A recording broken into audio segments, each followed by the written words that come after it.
स्वयं नित्य निरंतर कर्मों के जाल को रच रहा है और अपने आप को बांध रहा है। आपको मुक्त होना है, बंधना नहीं है। जीव का जन्म कर्मों के अनुबंध से होता है, कर्मों के बंधन से होता है, और उसको अपना ऋण चुकाना होता है। कर्मानुबंध ये बहुत सूक्ष्म विषय है।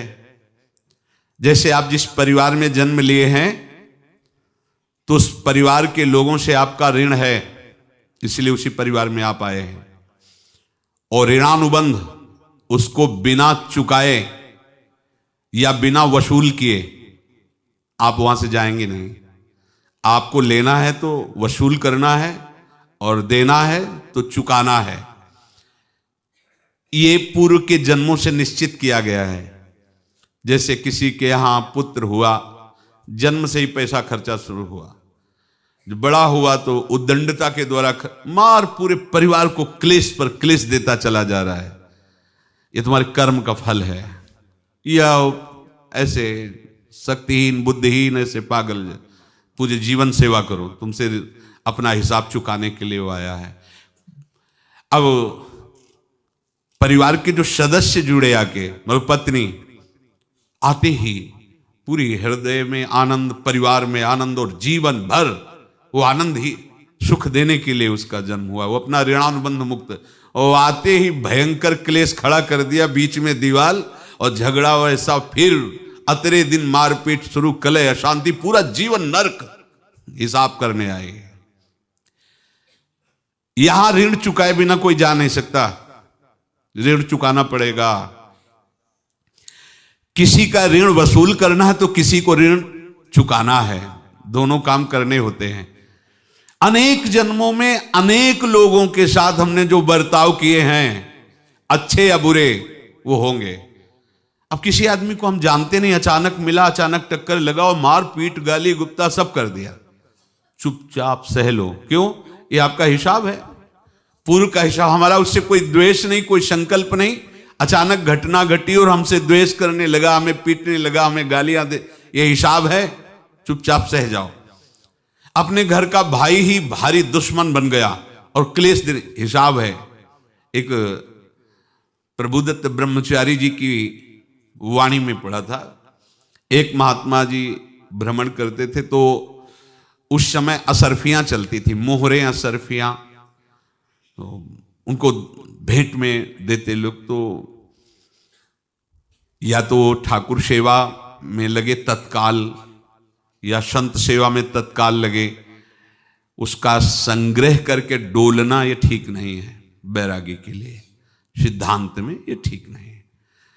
तो जब 2, 4, 6, 8 ऐसे मोहरे हुई तो उन्होंने विचार किया कि और भ्रमण करके जब काफी मोहरे हो जाएंगी तो प्रयागराज में जब कुंभ पड़ता है, एक बार पूरे सब अखाड़े के संतों को, अलग अलग संप्रदाय सब संतों को बुलाएंगे और सबको पुआएंगे। अब साधु है तो यही विचार करेगा, और क्या विचार करेगा। तो उन्होंने एक ऐसे डंडा बनवाया, बेंत, जो ऊपर से चूड़ीदार और भीतर पोला, और मोहरे उसमें डालते गए। और भ्रमण, जहां जहां श्रद्धालु भगत थे सबके यहां जाना और इच्छा रखना कि एक मोहर तो दे दे दक्षिणा में। कामना कोई भी हो वो बांधती ही है, ध्यान रखना। इसीलिए प्रभु जो चाहे वो करे, अपनी चाह नहीं रखनी चाहिए, अपनी चाह प्रभु की चाह में मिला देनी चाहिए। धीरे धीरे वो छड़ी भर गई। भ्रमण करने वाले महात्मा चूड़ी लगाई, इंतजार करते रहे। जब प्रयाग का कुंभ पड़ा तो चले। तो रास्ते में एक गांव में पूछा जाता है, जैसे कहीं रुको कि कोई श्रद्धालु ऐसा है जो संत सेवी है। तो कुछ लोगों ने बताया, हाँ एक परिवार है बहुत संत सेवी है और आपको मिलाते हैं उनसे। हाँ ये महाराज घर में रुका, खूब अच्छा हलवा पूड़ी पवाया, और जो घर के मालिक थे चरण दबाए। चरण दबाते दबाते उनकी दृष्टि पड़ी उस डंडे पे। इतना मोटा और ऊपर से कुछ चूड़ी सी भी नजर आ रही, इस डंडे में तो कोई रहस्य है ही है। अब महात्मा जी को खवा पिला के सुला दिया। महात्मा जी जब सो गए तो पत्नी से धीरे से कहा, वो डंडा लाओ बाबा जी का। डंडा, वो चूड़ीदार जो ही खोला पलटाया तो सैकड़ों मोहरे। ऐसे संत रोज पधारे भगवान, तुम आनंद हो जाए फिर क्या। पत्नी से कहा, नाप के कंकड़ लाओ। वो तो महात्मा जी तो खाए खीर पूड़ी, आराम से सो रहे। रात में पूरी प्लानिंग करके उसमें कंकड़ भर के चूड़ी लगाकर सिराने रख दिया, सारी मोहरें हटा ली। महात्मा जी आराम से छड़ी उठाए तो वजन पक्का। वैसे बड़े लोग चतुर होते हैं, पर ये नहीं जानते कि कर्म कितना भयानक होता है। और उनकी कोई संतान नहीं थी, पर धन में इतना प्रेम उनको था। बहुत सावधान। साधु महात्माओं के पास जो अर्थ है, गृहस्थी अगर आता वहीं से है, पर अगर उसको जोर जबरदस्ती या किसी छल कपट से, तो वो उसका विनाश ही करता है। आज तक का प्रमाण है। अब उनको ये भाव पता नहीं होगा, या पता होगा तो लोभ के कारण वो उसको मान नहीं पाए होंगे। महात्मा जी गए प्रयाग में, किसी अखाड़े पर रुके और वहां प्रार्थना की कि कल जो है संपूर्ण अखाड़ों का निमंत्रण किया जाए और सब संतों को भोग पवाया जाए और उनको दक्षिणा भी दी जाए। महंत ने सोचा कि बहुत बड़ा है तो उत्सव है, क्योंकि प्रयाग में कितने हजारों संत महात्मा सब। तो उनका, महाराज बोरों इसमें चीनी और टीनों घी लगेगा, सब व्यवस्था। बोले आप मंगाइए, एक एक हिसाब हम करेंगे, हमारे पास सब व्यवस्था है। बोले कुछ तो पहले दे दो, इकट्ठे देंगे हम। उनको था कि अगर हम छड़ी खोला और दो चार मोहरे दी, किसी को पता लग गया तो गड़बड़ हो सकती। बोले हम भंडारे के समय आखिरी में सब कुछ आपको दे देंगे। ठीक है। वो अपने पास से पैसे लगाकर खूब जितना सामग्री सब लाए, लाखों की, और सब संतों को निमंत्रण कर दिया। संत जन निमंत्रित हो गए, भंडारा बन रहा है। तब वहां के महंत है, उनका देखो भंडारा भी बन रहा है, संतों को निमंत्रण। अब आप अर्थ की व्यवस्था कीजिए, क्योंकि इतनी बड़ी हमारी सामर्थ्य नहीं थी जितना हमने किसी तरह हमने व्यवस्था की। अब मुझे अर्थ चाहिए, तभी आगे की व्यवस्था बढ़ेगी। संतों को दक्षिणा देंगे और जिनसे अर्थ लिया उनको दे। देखो रसोई बन गई है सब। उनका छत में विश्वास नहीं तो ये अभी चूड़ी खोली। उनको तो था ना कि मोहरे हैं, कंकड़। तो जैसे कितना उनको सदमा लगा होगा। हजारों संतों का निमंत्रण, रसोई बन, मतलब संत हो के छल कपट। तो उनका, महाराज आपने तो हमारा नाश कर दिया, जो महंत थे। अब बताओ, रसोई बन गई, संत निमंत्रित हो गए, और आप ये कंकड़ दिखा रहे हैं हमको।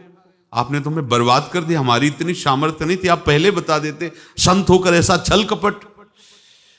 अब वो बोले तो क्या बोले, क्योंकि उनको पता था कि मोहरे हैं इसमें। अंदर से उनका चिंतन गया उसी सेठ के पास, अच्छा ऐसा धोखा हमारे साथ किया, भोगोगे तुम। ये जो निकलता है ना भोगोगे, ये अकाट्य होता है। क्योंकि किसी का भी हृदय, मान लो किसी भी जीव जंतु को आप कष्ट दें और उसका हृदय आह भर जाए, तो वो आह वज्र की लेख है, तुम्हें भोगना पड़ेगा। वो देखो भीष्म जी को भोगना पड़ रहा है ना। सांप को ऐसे धनुष की नोक से उठाया और बंबूल के कांटों के ऊपर फेंक दिया, कई दिन तक छेदा हुआ, वो आह भर करके मरा। तो आपको 6 महीने बाणों की सैया पर आह किसी की ना लेना जिंदगी में।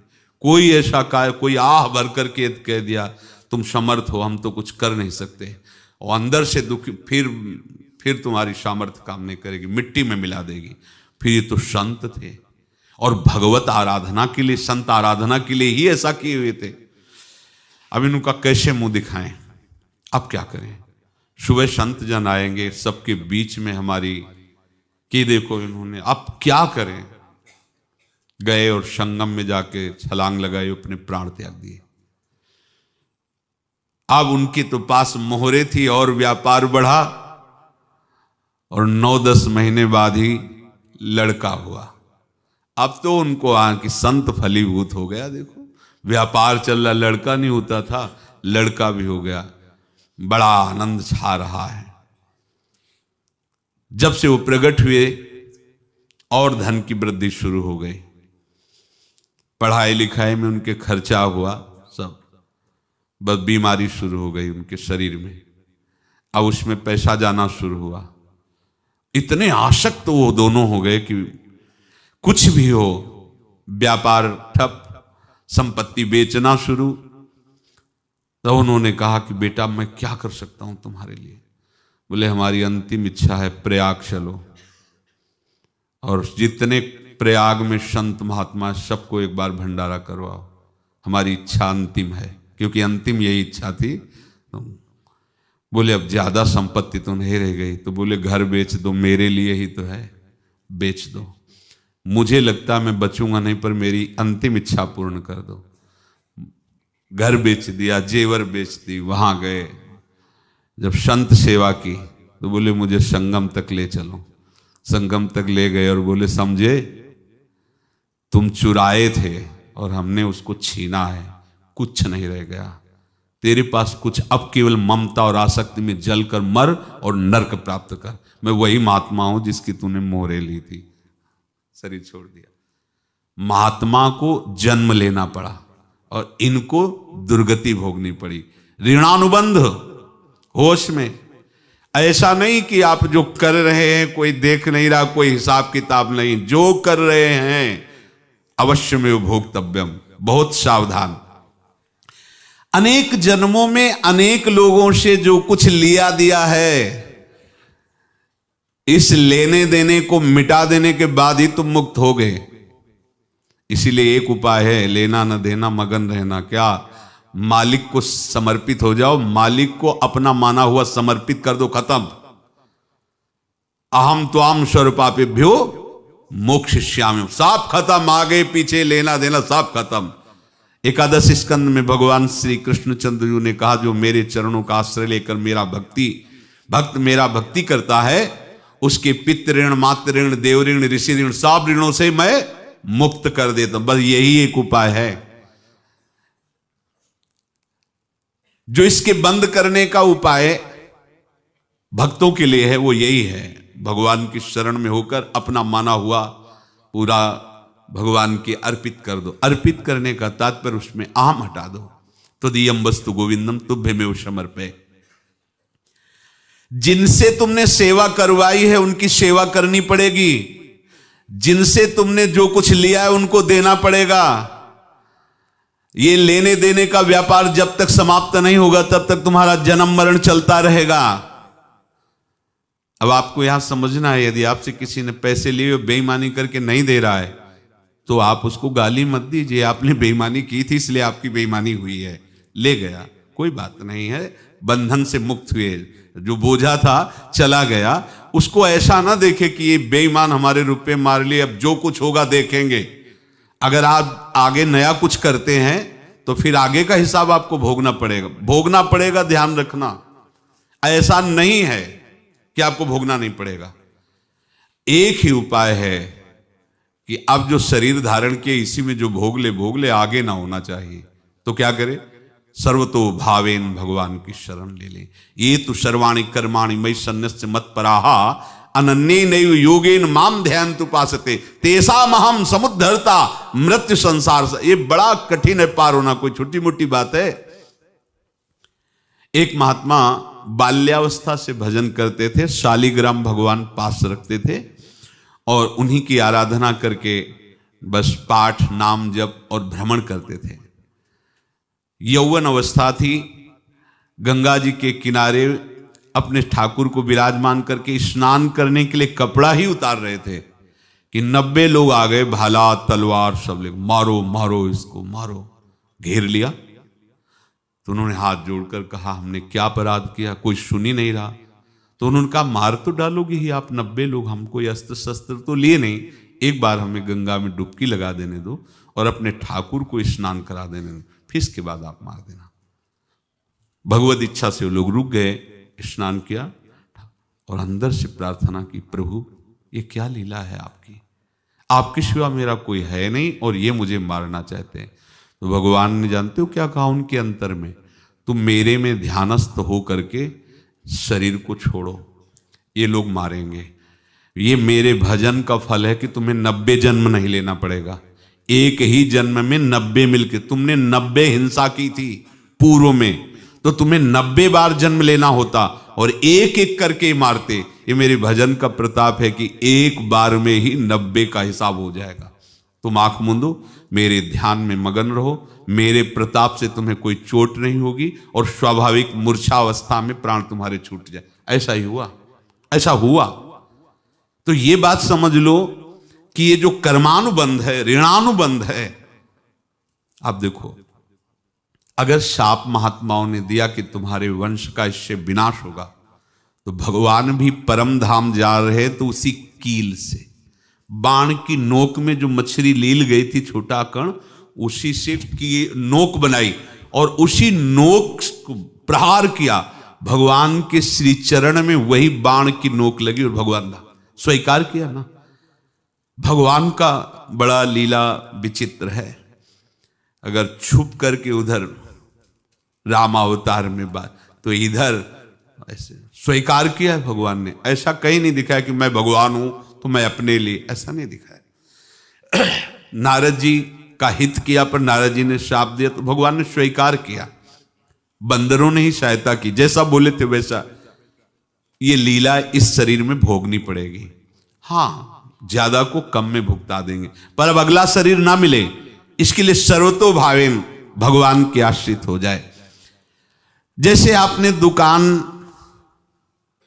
फैला रखी है तो उसमें दो काम होते हैं, लेना और देना। किसी को उधार दिया है तो हमें उसे लेना है, और कोई नगद देकर सामान ले रहा है तो उसे सामान देना है, या उधार लिया है तो हमें उधार देना है।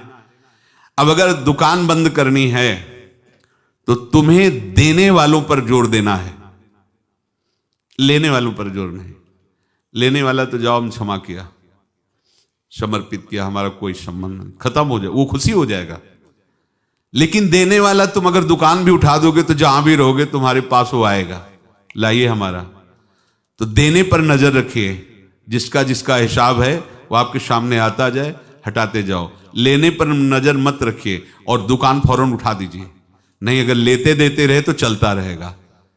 आगे चलकर कुछ लेना न देना, मगन रहना बस अपने प्रभु के चिंतन में। अब हम कैसे जाने कि किसको क्या देना है, हमें क्या पता? तो हम पूरा हिसाब जिनको पता है उनको दे देते हैं, समझ रहे हो?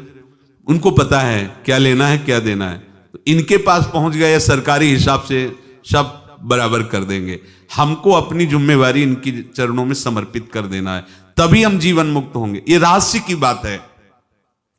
प्रभु कह रहे हैं, यस्य सर्वे समारंभाः काम संकल्प वर्जिताः ज्ञानाग्नि दग्ध कर्माणं तमाहु पंडितम बुधाः।